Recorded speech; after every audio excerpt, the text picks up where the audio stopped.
নমস্কার, আপনারা দেখছেন TV9 বাংলা ডিজিটাল। আমি কমলেশ।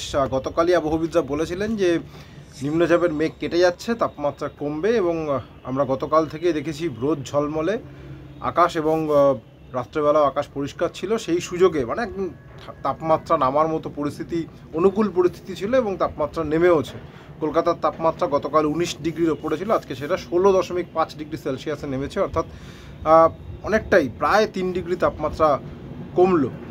যদিও এই তাপমাত্রাটাও স্বাভাবিকের থেকে অন্ততপক্ষে 3 ডিগ্রি বেশি। তাপমাত্রা পশ্চিমাঞ্চলেও কমেছে। বাঁকুড়ার তাপমাত্রা 14.7 degree Celsius, Sriniketan 13.5 degree Celsius, Purulia অনেকটা কম 11.1 ডিগ্রি। যদিও এই সময় মানে ডিসেম্বর শেষ হচ্ছে, জানুয়ারি আসছে, মানে পৌষের মাঝামাঝি পশ্চিমাঞ্চলে হাড় কাঁপানো যে ঠান্ডা থাকে সেটা এটা কিছুই নয় সে অর্থে।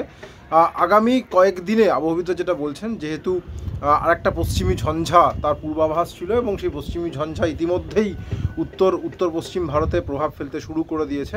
ঠান্ডা হাওয়ার দাপটটা আবার একটু একটু করে কমে আসবে। হয়তো কালকেও তাপমাত্রাটা আজকে যা আছে তার আশপাশেই থাকবে বা একটু কমতে পারে, কিন্তু তারপর 28 হয়ে গেল কালকে, 29, 30 এই দুদিন তাপমাত্রা আবার বাড়বে। যেহেতু পশ্চিমী ঝঞ্ঝা যখন আসে প্রচুর পরিমাণে জলীয় বাষ্প নিয়ে আসে এবং আমরা দেখছি দিল্লিতে বৃষ্টি হচ্ছে, দিল্লি সহ উত্তর ভারতের অনেক জায়গাতেই বৃষ্টি হচ্ছে। দিল্লির তাপমাত্রা 11 ডিগ্রিতে পৌঁছে গিয়েছে। বুঝতেই পারছেন দিল্লির তাপমাত্রা স্বাভাবিকের থেকে 4 ডিগ্রি বেশি। রাজস্থানে যে অঞ্চলে তাপমাত্রা শূন্যের আশপাশে ঘোরাফেরা করে, সেই চুরু এই অঞ্চলগুলোর তাপমাত্রাও 5 ডিগ্রিতে উঠে গিয়েছে। অর্থাৎ ওই অঞ্চলে যে ঠান্ডা এই সময় থাকে সেটা এখন নেই। ফলে আমাদের উত্তরে হাওয়াটা পুরোটাই আসে উত্তর পশ্চিম ভারত থেকে।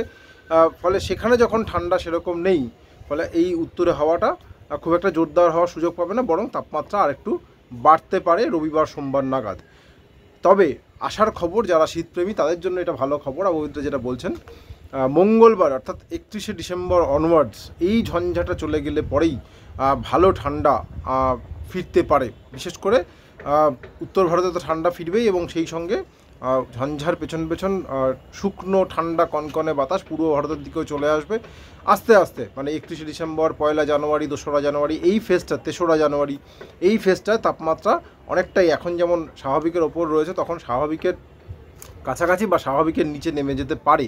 আপাতত যেটা পূর্বাভাস, এই 31শে ডিসেম্বর, 1 জানুয়ারি এই সময়টা বাঁকুড়া, শ্রীনিকেতন মানে বীরভূম এই অঞ্চলের তাপমাত্রা 10-11 ডিগ্রিতে আবার নেমে যেতে পারে এবং পুরুলিয়ার তাপমাত্রা 8 ডিগ্রির আশপাশে থাকতে পারে। এটা নিশ্চয়ই আমরা আপডেটেড খবর আপনাদের জানাবো। কলকাতার তাপমাত্রা 13-14 ডিগ্রিতে নামতে পারে।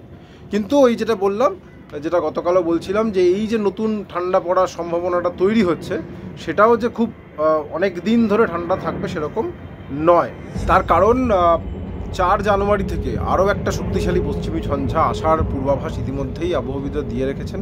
সেই ঝঞ্ঝা এলে স্বাভাবিকভাবেই তখন আবার ঠান্ডায় কোপ পড়বে। অর্থাৎ যেটা সংক্ষেপে যদি বলা যায় যে কালকেও হয়তো আজকের মতোই ঠান্ডা থাকবে, কিন্তু রবিবার সোমবার নাগাদ তাপমাত্রা আরেকটু বাড়তে পারে। যেহেতু পশ্চিমী ঝঞ্ঝার প্রভাবে উত্তরে হাওয়ার জোরদার হওয়ার সুযোগ পাবে না, বরং টান পড়তে পারে উত্তরে হাওয়া। কিন্তু এই ঝঞ্ঝাটা, যে পশ্চিমী ঝঞ্ঝা এখন দিল্লিতে বৃষ্টি দিচ্ছে, এই ঝঞ্ঝা সরে গেলেই, কারণ এই ঝঞ্ঝায় প্রচুর পরিমাণে বরফও পড়বে কাশ্মীর, হিমাচলে। ফলে এই ঝঞ্ঝাটা যখনই সরে যাবে, ঝঞ্ঝার পিছন ঠান্ডা শুকনো বাতাস চলে আসবে। ফলে 31 তারিখ থেকে 31, 1, 2, 3 এই সময়টা মানে বর্ষবরণের সময়, নিউ ইয়ারে ক্রিসমাসের পার্টিতে আমরা তো ঠান্ডা পাইনি, কিন্তু নিউ ইয়ারের পার্টিতে ভালো ঠান্ডা পাওয়ার একটা সম্ভাবনা তৈরি হচ্ছে। যদিও সংক্ষিপ্ত সেই স্পেলটা হবে, তাও ওই পড়ে পাওয়া 14 এবার তো ঠান্ডা পড়ছেই না। ওই একবার 14-15 ডিসেম্বর এই ফেজটায় পড়েছিল, তারপর ঠান্ডা প্রায় নেই, কিন্তু সান্ত্বনা আসছে। আপাতত এটুকুই। সঙ্গে থাকার জন্য অনেক ধন্যবাদ।